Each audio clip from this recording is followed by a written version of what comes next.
Let's go ahead and take your calls. Hello, caller. You're on the air. Hi, Mr. Jones. I have some questions about the Masons. I just recently found out that three generations underneath me have the 32nd degree.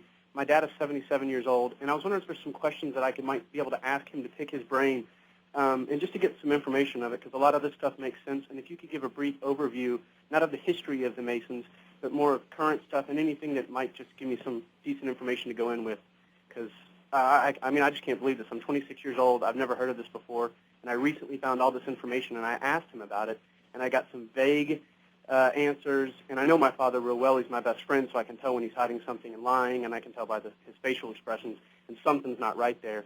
And there's no recorded history within our family of this. He has no, it's all been put up and put in attics, and now I'm the one asking a question. I just want to, pick his brain if you could help me out. Sure. Number one, your father is a porch mason. They're outside the house. There are 360 degrees of masonry. Your father doesn't even know about those 360. Your father thinks there's only 33, and then one honorary above that for Supreme Grand Mason. Texas was founded by Masons. Lone Star State, the obelisk down at San Jacinto, George Washington, most of them were Masons. They weren't bad people. The Masonic movement has grown into something different than it was. Mathematics is power. Technology is power and is secret today. A lot of the advanced technology that most of us aren't aware of, that's been hidden by the government, admittedly under national security, the 1947 Act. Well, Masons going back 3,000 years ago were secret universities of mathematics and construction. And if they thought you were a promising young pupil at the local university, whether it was in Egypt or in Greece or in Israel or in Babylon, they would approach you and get you to join, and you'd go to the temple, and it was mathematics. And mathematics and alchemy were interconnected, and they thought it was spiritually connected. So it goes back to pagan gods. And so that tradition ran alongside with the mathematics, and that's why it's a secret construction guild.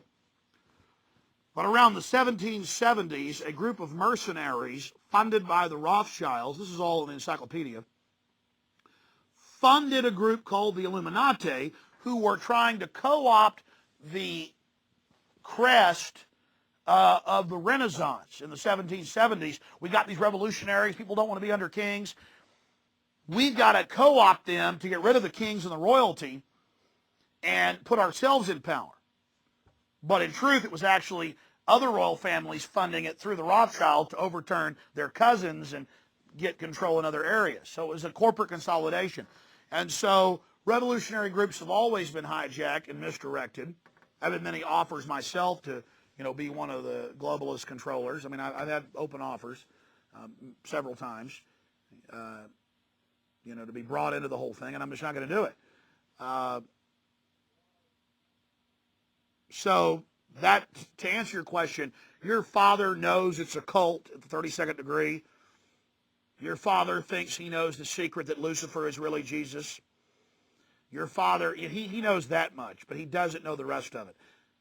So that's basically it. Go ahead, you're on the air. Hey, Alex. Let me turn this down a bit. You're probably aware of this, but about 3 or 4 weeks ago, I was watching local Fox 7 News, and they had a report that the FDA had approved the V-chip, and what they claim was that it's so everyone can contain their personal medical records, solely their medical records, to make them readily available when they check into a hospital or just just for the convenience. I mean, that's insanity to me. Just to make your medical records. I mean, that's most likely a lie. I was wondering what your thoughts were on that. Well, it's a great question. We actually have the specific answers. I've interviewed the chief scientist of Applied Digital Solutions 5 years ago. I've interviewed the CEO of the company 3 years ago. I have interviewed their European distributor 7 months ago. I knew they were going to forcibly implant Mexican judicial workers 7 months ago, 4 months before it was in the news. And that transcript and the audio is on my website and an article we wrote about it. Because these guys brag. I get the European distributor on, and he goes, "The chip will prevail, Alex, nothing you can do." That's a quote. we've got the chipmobiles. The kids love it, Alex. This is an American in Europe. And he goes, Alex, the cops are all going to have to take it. You'll have to have it to buy and sell. It's the plan. We're working with the U.S. government and the European Union. And so I go on air. They're going to start making cops take it. Then the Miami Herald. There's talks in Miami of asking police, maybe making them take it. Mexico, they're making them. Italy's about to make them. So, yeah, when you hear the big push in the news, it's for your medical records. It could save your life. My cousin 2 years ago, now a year and a half ago, came to my house for coffee. He's always been overseas, special forces, and then in basic Army activities, just supply. Now that he's older, and he came to the house. He said, I didn't believe you a few years ago when you said we'd all be getting chips because we all got called in, about 100 of us, and the officer said, you're all going to be getting chips in the next couple of years. And now we're hearing Special Forces has gotten the chip. Now you want to be in the military, you got to have the chip. So it's just all part of this process. And so that's it. I mean, we've gone from, here's a federal document 5 years ago. They're going to push it as a fad and for security. Pentagon says that all of us will have chips by 2020. Here's the document, Pentagon URL. Please check it and, email you, kook. I'm not going to check it. It's made up. 2, it's on the news, and the yuppies go, I might just have to take it then. I'm part of the system. Go ahead, caller. Yeah, have you seen this new commercial put out by the Air Force where they show a squad car in this urban setting looking down an alley, not sure what they're doing, and it appears that their computer is having problems, and some kid off the street comes in and helps them with the computer. And I haven't seen the ad, but it goes, do you have skills with computers and hacking? And it shows the kid progress from a child up to an adult when he's in a command center fighting Al-Qaeda? Not quite. At this point, he presses a button, helps the police officer with his computer, and the next scene, it shows a plane, a jet flying overhead, over above them, with the guy in the plane receiving the information from the cop. So it shows them progressing. Yeah, so what is... And the reason I knew that is they show a kid with a toy airplane, then with an electronic one, and then piloting attack drones. That's kind of the progression there. But, this is clearly a violation of policy comitatus, of the military actually coordinating with police officers. Hey, bro, they've already gotten rid of it. It's happening everywhere, and you're right. Bush's inauguration is going to be troops all around him saying, this is my power. I am Caesar. I have crossed the Rubicon. I have a mandate. You will submit to me.